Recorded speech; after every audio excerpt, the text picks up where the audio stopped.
Hello everyone, and welcome to Virtual Tabletop Gaming Live. And a special thank you to Tabletop Gaming Magazine for inviting me to make this video. My name is Jaysen Headly, also known on TikTok, YouTube, and Instagram as Eezeecat. As a content creator, I mainly focus on talking about books, reading, getting people into reading, but obviously, I also love board games. So over the last couple of months, part of my content has become talking about board games through the lens of books. The idea is that if people already like books and reading, there's a good chance they'll like board games. So I try to take the books that they already like and try to help find games that they might like to get them into the board gaming community. I'm just casually sneaking them from one hobby where they spend too much money into another hobby where they spend even more money. So I guess you could say my mission in life is to make sure everyone is broke. Today I thought I would take you through this process a little bit by showing you some of my favorite games to recommend based on someone's favorite book genre. We're going to talk about the big genres, but we'll also get a little niche as we go through as well, because as we know, board gaming genres can be very, very broad or very, very specific. That being said, we also know that there are board gaming genres that just don't really exist in reading circles. I can't remember the last time I read a book about quilting or stacking cats on top of each other, and yet there are multiple board games for both of those topics. Why? Why? So let's get started. Let's start nice and easy. Fantasy. If you can't find a board game that you like, if you like fantasy reading, then I have to be honest for you, board games may not be for you. There's so many, it's hard to narrow it down, but keeping in mind that this is for someone who's new to gaming, I'm gonna try. So for the fantasy lover, I'm gonna go with Call to Adventure. Why is it such a great game for people who love reading fantasy? Well, it's essentially a love letter to fantasy books. You get to build your own story. You craft a hero. You choose the path for that hero, and then you claim destiny by creating a story for them.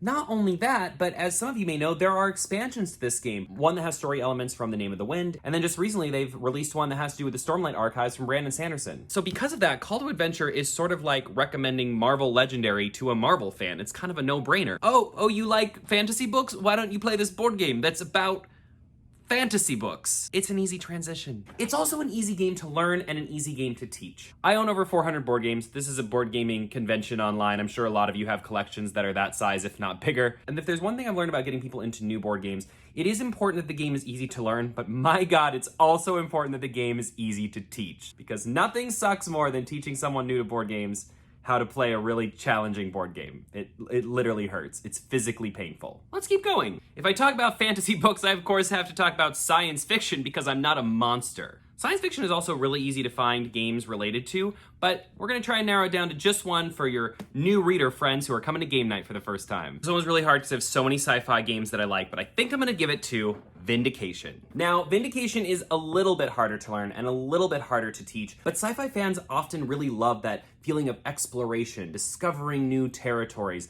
And what I love about this is it also has a little bit of fantasy element to it, so you could easily get your fantasy friends and your sci-fi friends, which are usually the same friends, to play this game with you. It's also absolutely beautiful. Listen, science fiction fans are used to seeing brand new worlds and new ideas and really intricate science systems. You need to wow them, and this game wows on the table. And for such a big box game, for such a heavy game, it's actually pretty easy to learn and pretty easy to teach. And there's a freedom in this game to really being able to do lots of things. You feel like you have a lot of options. But honestly, on your turn, you only have so many things you can do. So it's kind of perfect for giving the feeling of a lot of options, but still being compact enough that people can understand and play without feeling overwhelmed. But perhaps your reading friends are not about the science fiction or the fantasy. Perhaps they enjoy a love story. I don't know what's wrong with these crazy people that want to read about people falling in love and then cry at the end. I don't know them. I'm not one of them. Not me. This one's a no-brainer.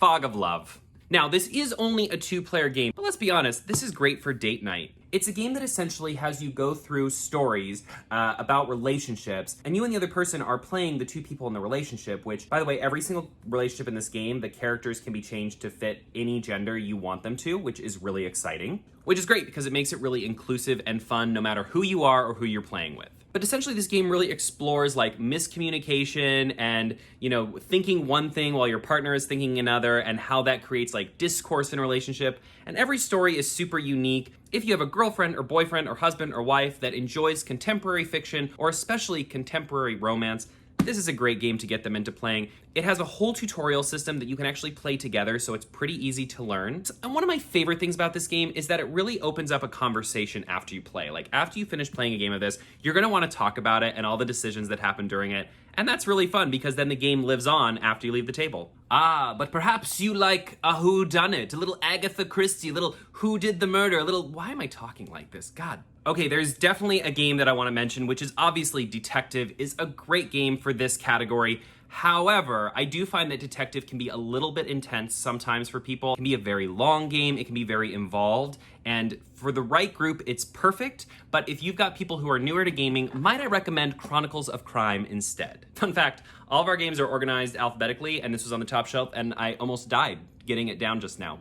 So, I hope you like this recommendation, because I almost gave my life for it. Chronicles of Crime is really cool, and I think, you know, it shows to people who are new to games what games can be if given to a developer who works a little outside of the box. And what I mean by that is it's a game that uses an app-based system to be able to give you information or let you inspect a crime scene. And I think that's really fun. I think it's fun to show people that maybe have this idea of board games in their head, how different board games can be. That being said, there are different expansions to this game, so if you want more of a noir experience, you can get that. If you want to play something that's a little more akin to Stranger Things, you can get that. And there's new expansions coming out. This game is very versatile because of that, and even the base game is a lot of fun. It's incredibly easy to set up. It's incredibly easy to get started playing. There's very little downtime, and it's a game that has a really cool mystery that you'll want to solve. It also has really cool art that'll really draw you into the game. One of my main complaints about Detective is that while it is a very good game, it's very interesting, it is a little ugly on the table. This is a little more eye-catching, and people are newer to games, you kind of want something to keep their attention going. This, I think, is going to do that for you. Keeping along lines of mysteries and thrillers, maybe your friend that you're inviting for game night is a fan of horror. There are many games with suspenseful feels, but one that really makes me feel the tension of a good horror story is Subterra. Subterra is basically The Descent, the game. So you're in caves and you're trying to find the escape, and in the meantime, horrible things are happening to you. Poison gas clouds are exploding, there's rock slides, there's monsters chasing you. It's absolutely horrifying. And it really gives that like horror movie, monsters are coming to eat you feel. There's also definitely a sense of dread because every turn you're flipping a card and your life just gets worse and worse, and sometimes it escalates so quickly. Something else I like about this game is it's really compatible with any number of players you want to play. So even if you want to play solo, you can definitely enjoy this game. I played it solo and loved it. It goes all the way up to 6 players, and there is a new version coming out as well as some expansions to this one. So definitely worth checking out. Again, really easy to learn. Definitely like gives that sense of dread. So for the horror fans out there, I think you'll like this one. I love, love, love historical fiction. And I know historical fiction sounds boring, which is mainly because for a lot of people, it is boring. But I'm a huge fan of it, so I definitely think it belongs on this list. There's a lot of people who really like historical fiction or even reading historical nonfiction. I think those people have a great place in the game space because there are so many games based on history. Uwe Rosenberg's games, pretty much all of them have something to do with history. You can recommend all of those, but I'm gonna give you one that's great for the Ken Follett fan because he is one of the prominent writers in the historical fiction space right now. Show them Orleans. Do you believe that even after all this time, I have no idea how to properly say the name of this game? It's just not one of my skills. I would not list pronouncing this game on my resume.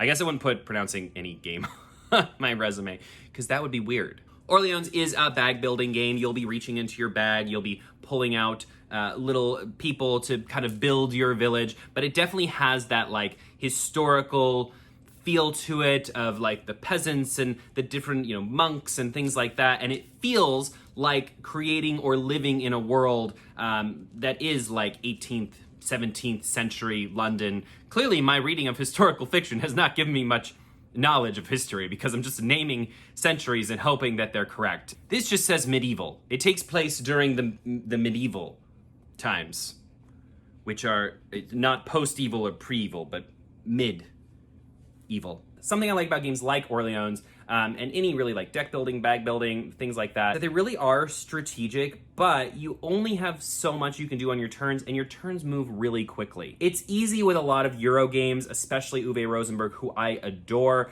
but his games can get very slow paced, and that can be hard for people that are new to games.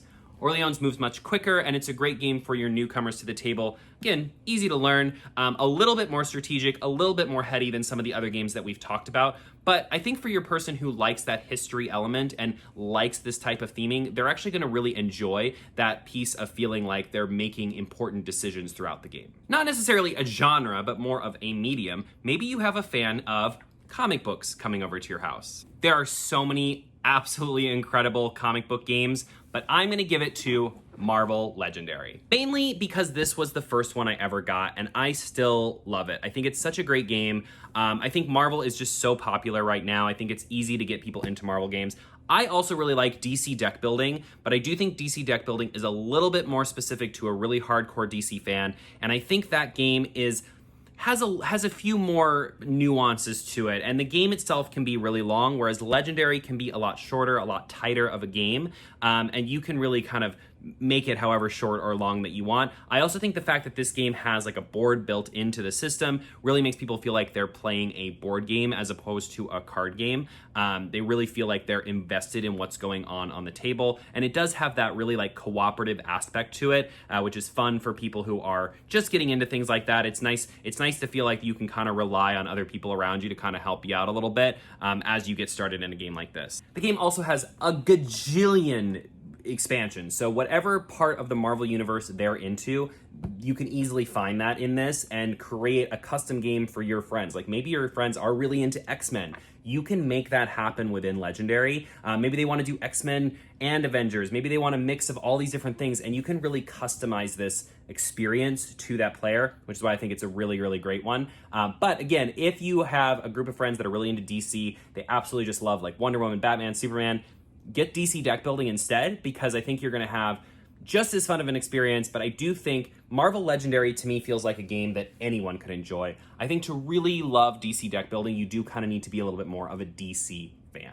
This is a very niche category, but I want to mention it. So there is a huge group of people who are really into things like Mouse Guard or Redwall or things that are like more animal focused. And so I want to recommend my absolute favorite game for those people. Now, keep in mind, there is a Mouse Guard RPG, which I adore, but it is definitely a more challenging experience and it requires a lot of time to set up. That's if you really want to get into a role-playing game. So let's talk a little bit more about something that's quick to play, quick to learn, and something that you can get even new gamers to the table with. This is especially great because there was no way that I was going to do this video for this convention and not talk about my absolute favorite board game, which is Everdell. Everdell lets you make so many cool choices, and it's so satisfying to create a town that has all these different bonuses that bounce off of each other to earn you points. It's such a really thinkful, thought-filled game. It's got beautiful artwork, and it really stands out on the table. I'm not going to set up the whole game for you, but having this 3D element to this game and really cute miniatures and beautiful art, to me, one great way to get people into board games is to just wow them. And this game is a wow. When people walk in and see this set up on the table, it is stunning. It is gorgeous. You want to play with it. You want to know how it works. You want to pick up the pieces. You want to eat the berries. You know, like everything about this game is so eye-catching and attention-grabbing. It is a great one for your first game night. Absolutely, for sure. Hands down.